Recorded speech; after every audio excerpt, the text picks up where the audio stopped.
Hello, সকালবেলা ঘুম থেকে উঠে খেলাম একটু চা, সাথে বাবুর খাবারটাও করে নিয়েছিলাম। আর এই দেখো এখানে দুটো পাখি এসছে, আর এই শালিক পাখি দুটো না প্রতিদিনই আসে, আমরা খেতে দিই। আর ওই পাখি দুটো আসলে বাবু অনেক খুশি হয়ে যায়। আর আমি না রান্না করছিলাম, এসে দেখি বাবু চেয়ারটা নিয়ে ঠেলে ঠেলে খেলছে। আর আমার অবস্থা দেখবে, দেখো আমি রান্না করছিলাম, তার মাঝখানে এসে একটু বসেছি। তারপরে এই যে স্নান করে বাবুরও স্নান করিয়ে দিয়েছি। আর আমি ফোন নিয়ে কিছু করছি দেখা মানে বাবু তো আসবেই। ও দেখো ফোন দেখে কত খুশি হয়ে গেছে। আর মা না সন্ধেবেলা একটু হাটে গিয়েছিল বাজার করতে, আর ওর জন্যই ব্রাশটা এনে দিয়েছে।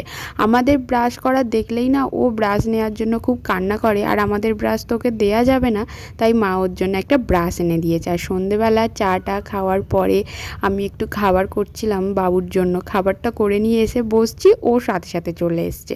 আর এই দেখো ও না ওয়ার্ড্রপটা খোলার অনেক চেষ্টা করছে, বাট